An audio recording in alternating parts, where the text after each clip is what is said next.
Oh yeah, what's going on YouTube? TeeP back here with another tips with TeeP for you guys. Today I'm going to be walking you through Infection Uplink.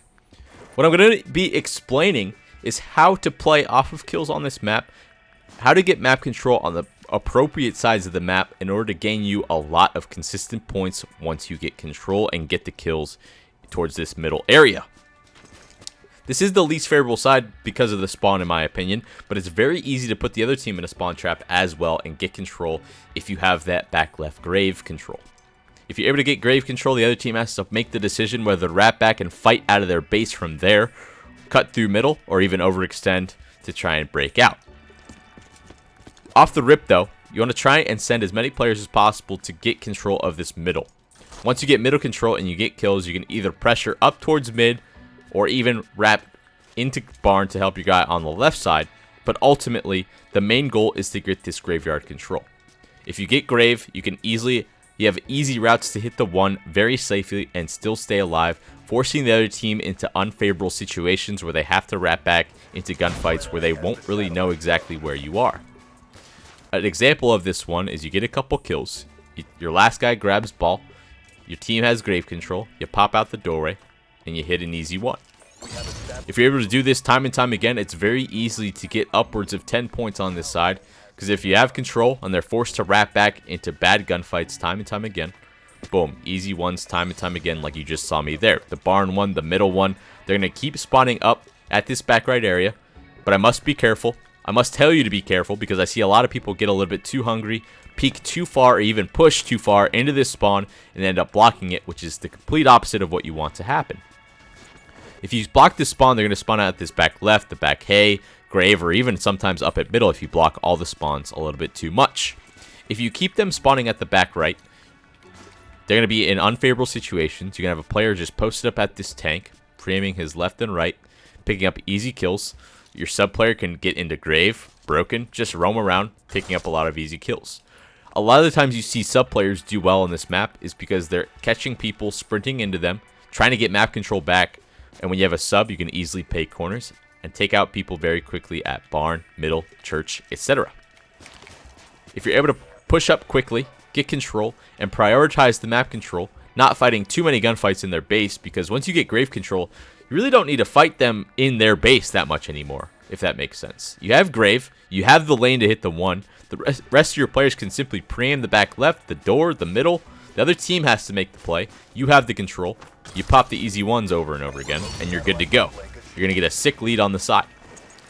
If they do tend to break you out time and time again, and you're having control, getting that graveyard control, that left side control, or middle, you always can do this wrap as well. Force the other team to rotate into the back right of their spawn, which is what they do not want to do, the spot they want to try and avoid. Have your AR player pre-aiming, your ball player pops out before he gets shot at and hit the one very easily just like that. That shouldn't be your go-to strategy on this map because it's not as consistent of a strat to push up once you get kills. But if it's a tense situation, you don't have map control and you need to try and make a play, this is the play to do it.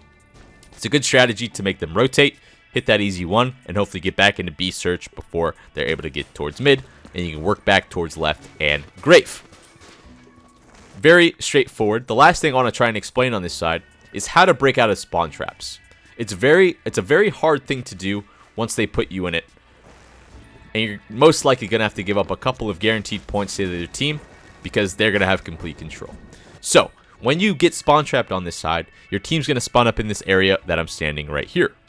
The normal setup for the other team is going to have two people pushing up towards this alley to get to this tank right here that I'm staring at.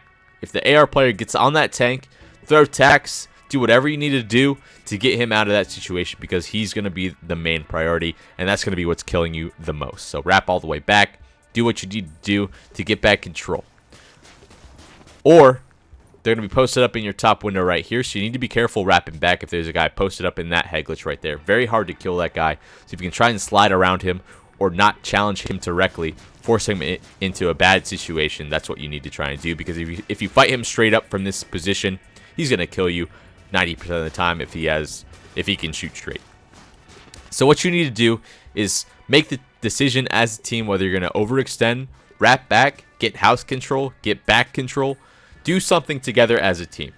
I'd much rather see 4 people OE into B search and get 4-pieced rather than 2 people wrapping, 1 person OEing. Like, don't be random with it because the other team's going to pick you apart that way. The more you spread apart when you're getting spawn trapped, the more you're going to be feeding the other team's streaks, and they're going to be focused on 1v1s when you try and want them to focus on 2 versus whatever gunfights.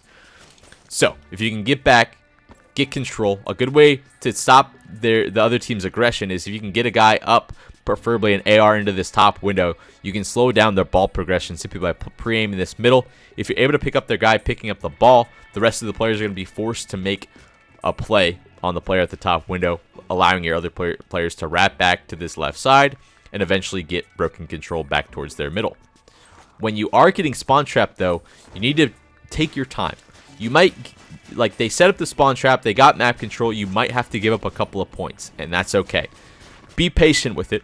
Focus on getting that first gunfight win. If you constantly are down in numbers, especially when they have your control of your base, there's really not much you're going to be able to do. And you need to try and focus on opening up that intro gunfight so that your other teams can have an easier time breaking out as well. It takes a team to break out of it. If you keep trying to make individual plays, you're going to be punished for it.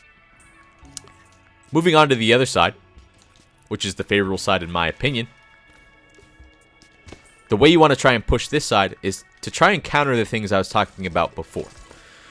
You want to try and push up broken, which requires middle, and you need to try and push up middle, which requires broken. You need to have pressure on middle and this right side control in order to push up and get to their base. So if you push up middle or you push up broken, you want to try and get this right side control. If you get your sub player pushed up to this location right here, the other team is going to have to play much more slow. They're going to know that there's a lot of pressure at their base, and they're going to be slow in priming, which allows you to move the ball up the map. So whether it's through middle or through this right side, there's a lot of easy routes to generate ones once you get controls on the appropriate sides of the map. You can easily take ball up towards middle through this alley, and this is the most routine one, which I'm sure you see most people do. You push up the alley, you wall run and hit the one, and hopefully try and put the other team in that spawn trap that I was explaining before. The way you want to try and set up when you do or are trying to set up that spawn trap is get someone to this tank. It's very easy to use this tank as cover, strafe, and put a lot of shots down, doing damage to the other team, picking up a lot of easy kills. They're going to be forced to wrap back the short way to this tank, the full wrap around the floating rock to their back base, or overextend to the B search like I was explaining before.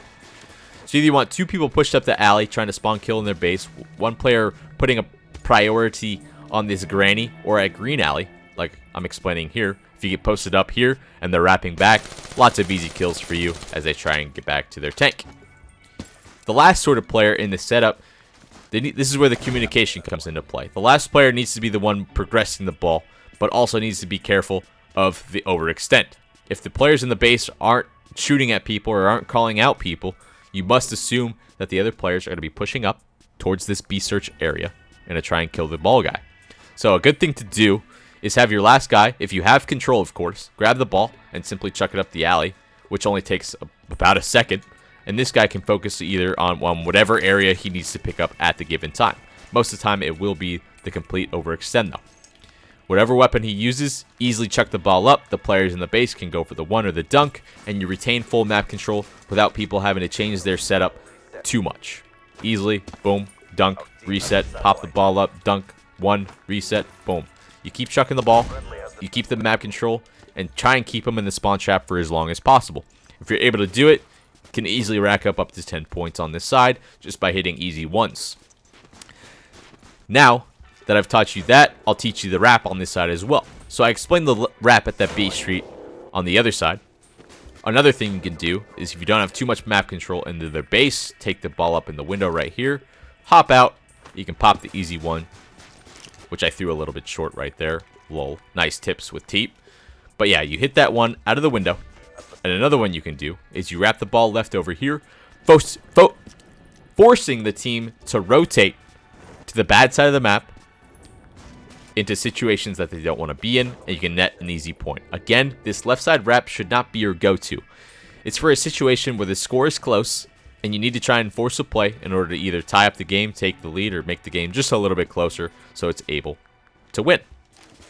If you're able to force the other team to rotate, hit that one and get the kills, it could lead to you getting map control back at middle, even if you aren't able to generate a point.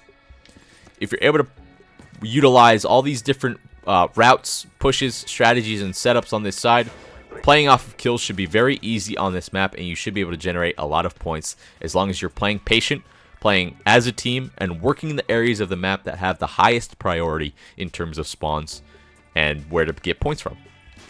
The last thing I want to explain on this tips with TeeP before I end it is how to break out of the spawn trap like I explained on the other side. On this side, it's very, very tough. You have to prioritize a push together as a team. This is where a lot of pro teams screw up. So, let's say you all four spawn up in your base. What do? The first couple of people need to go back and get grave control. I would prefer even 4 people going to get grave control and giving up a point or 2 at middle if you need. If you don't get grave, you're forced into very, very shitty situations. If you don't go grave, you have to force up towards middle right here, in which there might be players preeming it already. And yes, you can use this truck as a head glitch as you get here, but you can easily get flanked from church, from grave. You're going to be worried about the people that are in your base already. It's okay for one of the last people spawning to go up to right here, but that's only if they don't have to worry about their back right. That's why I say the first couple people need to take the time and work the map back towards grave.